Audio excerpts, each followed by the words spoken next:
Om Shanti everyone. मैं मेरा एक पवित्रता का एक्सपीरियंस आप सबसे शेयर करना चाहती हूँ। और हाल ही में जो बैच 18 के नए बच्चे हैं उनको शायद काफ़ी हेल्प मिलेगी सुनकर। तो बाबा ने अभी एक वीक पहले ही बोला ना कि बच्चे अभी अचानक के पेपर स्टार्ट हो गए हैं। तो मेरी पवित्रता की धारणा तो वैसे 2 साल से कंप्लीट हो चुकी है और मुझे भी कोई आइडिया नहीं था कि मेरे जीवन में भी ऐसे अचानक का कोई पेपर आएगा। तो अभी 24 तारीख को परसों 24 को हमारी शादी की सालगिरह थी। तो मैं बैठी थी ऐसे ही और मेरे हस्बैंड ने आकर ऐसे हाथ पकड़ कर ऐसे बोला कि चलो हम कहीं घूमने जाएंगे, 2-3 दिन स्टे करेंगे, सेलिब्रेट करेंगे। तो उस दिन मुझे पता नहीं इतना गुस्सा आ गया और मैंने उसका हाथ ऐसे ही छुड़वा दिया, क्योंकि बाबा ऐसे बोलते हैं ना कि कुछ इविल सुनना भी नहीं है, पढ़ना भी नहीं। तो बाबा के एक एक पॉइंट इतने अंदर तक जाते हैं ना, तो अचानक मुझे बहुत बुरा लगा। तो वो चीज़ उसको इतनी इंसल्टिंग फील हो गई कि ऐसे मेरे से बात की। हालांकि मैंने 2 ही मिनट में उनको बोला कि मेरा इंटेंशन ऐसा नहीं था, आई एम सॉरी। पर वो डिस्कशन पर बात आगे इतनी हद तक पहुंच गई कि जैसे लड़ाई जैसा हो गया।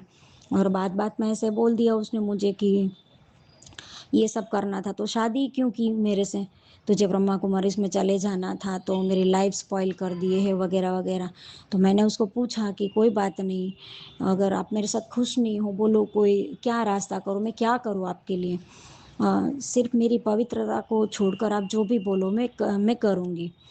तो उसने बोला कोई रास्ता तो छोड़ा ही नहीं है। तो मैंने बोला ऐसा कुछ भी नहीं है, आप मुझे बताओ ना, गुस्सा नहीं करो। क्योंकि मैंने सिचुएशन को संभालने की ट्राई की। तो उसने मुझे बोला कि अगर तू रास्ता कर सकती है तो वहाँ से तू वापस आ जा, और नहीं तो मैं दूसरी शादी कर लूँगा। तो वो चीज़ मुझे इतनी हिट कर गई। तो मैंने बोला मैंने ना गले में गोल्ड की चेन पहनी हुई थी, उसने मुझे गिफ्ट में दिया था मेरे बर्थडे पर।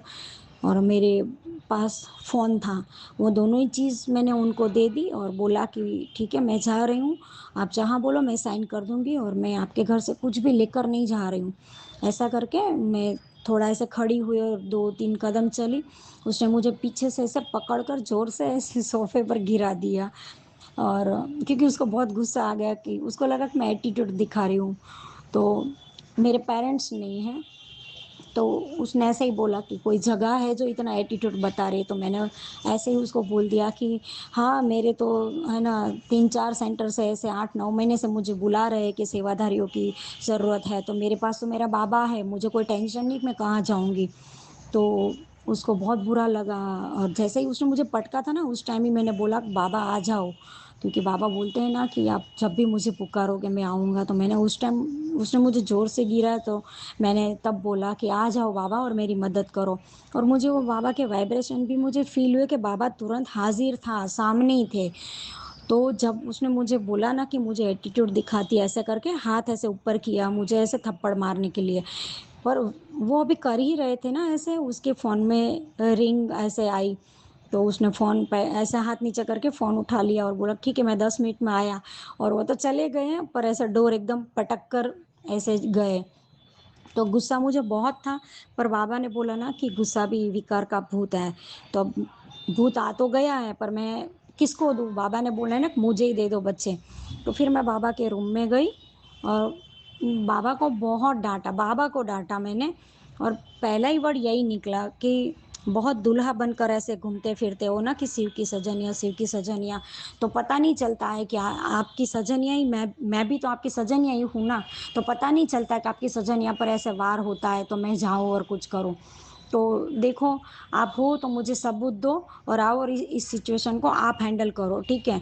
और हाँ, ये भी बोल देती हूँ कि कल कुछ भी मुरली में बोला ना कि ऐसे बच्चे काला मुँह करते हैं और ट्रेटर बन गए और कुछ भी वगैरह-वगैरह बोला ना, तो देख लेना, मैं नहीं सुनूँगी।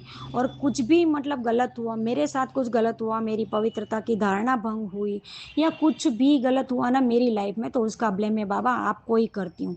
क्योंकि आपने मुझे बोला है ना पवित्रता की धारणा बच्चे पक्की रखनी है, बाबा बैठा हुआ है, तो आप आओ और सिचुएशन को हैंडल करो।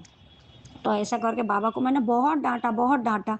और फिर बाबा के है ना मैं फ्रूट लाकर मैं अलग से रखती हूँ भोग का, तो फिर वो भोग लगाए और एक लेटर भी लिखा बाबा को कि ये सब हुआ है।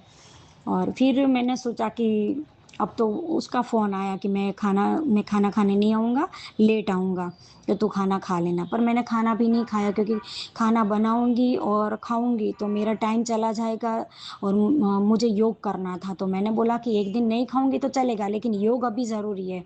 तो क्योंकि ये सिचुएशन ऐसे अचानक आई है तो उसको सॉर्ट आउट करने के लिए, तो उस टाइम मैंने फ्रूट का भोग लगाया और शावर किया और बाबा का मैं पानी चार्ज करके रखती हूँ, तो वो जल पहले मैंने पूरे घर में ऐसे छिड़काव किया और 2 घंटे तक मैंने ओम की ध्वनि लगाई मेरे सभी बेडरूम में। और फिर मैं मास्टर सर्वशक्तिवान हूँ, मैं शिव की शक्ति हूँ और मैं परम पवित्रता की देवी हूँ। ये 3 स्वमान लिए और लगभग मैंने 12:15 बजे तक ये योग किया और योग ख़त्म करके जस्ट मैं खड़ी हुई और मैं बाबा को बोल रही थी कि बाबा देखो आपको संभालना है जो भी है। मैं अभी बात कर ही रही थी, उतनी देर में बेल बजा और वो आए। तो मैंने बाबा को बोला बाबा उठो और मैं सिर्फ निमित्त हूँ, आप बीच में रहना। तो ऐसा मैंने बाबा को बोला और जैसे ही मैं गई तो वो आए अंदर और शूज़ निकाल कर जैसे ही मैं डोर बंद करके ऐसे खड़ी थी तो देखा मैंने दोनों हाथ जोड़कर खड़े थे और पहला ही वर्ड यही आया, आई एम सॉरी, मेरी गलती हो गई, माफ़ कर दें। और एकदम वो इमोशनल हो गए थे, तो मेरे तो हाथ ही काँप गए कि ये क्या? क्योंकि उनका मेल ईगो मतलब बोलते हैं ना मस्कुलिन एनर्जी वो बहुत हाई है, एकदम ऐसे सिंघम टाइप के, उसको कोई बोलकर जाए ना तो वो फिर आउट ऑफ कंट्रोल होते हैं। इसकी जगह ये हो गया, मुझे उल्टा डर था कि जो सिचुएशन हुई है तो आएँगे तो पता नहीं अभी क्या बड़ी बात हो जाएगी और मेरा घर नहीं छूटे या बहुत ऐसे ख़्याल भी आए थे। पर मैंने सब कुछ बाबा को बोल दिया था, सब कुछ लेटर में बता दिया था। तो ऐसा करके बैठे वो, फिर मैंने पानी-वानी भी दिया और मैंने बोला अभी 2 साल के बाद आप अचानक ऐसी बात करोगे और मैं कोई गलत रास्ते पर तो नहीं हूँ।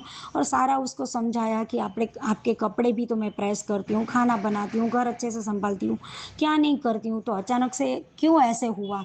तो उसने मुझे समझाया कि पहले की बात अलग थी कि थोड़े बहुत चेंजेस दिखते थे।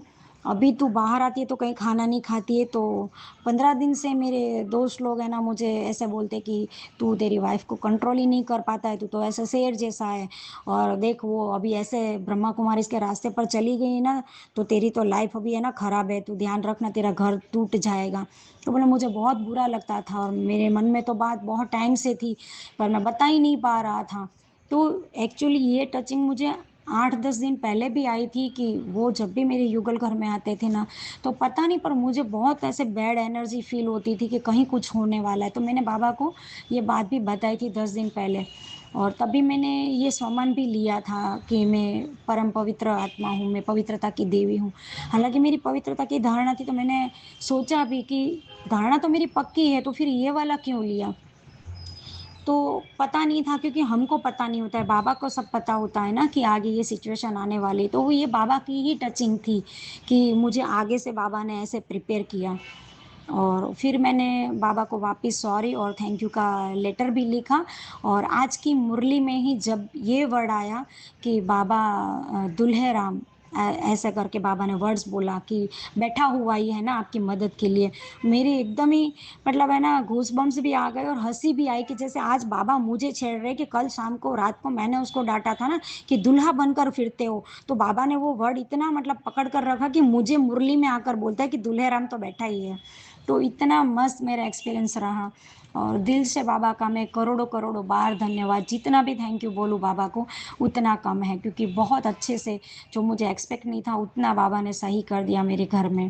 तो थैंक यू सो मच मेरे मीठे बाबा, थैंक यू। ओम शांति।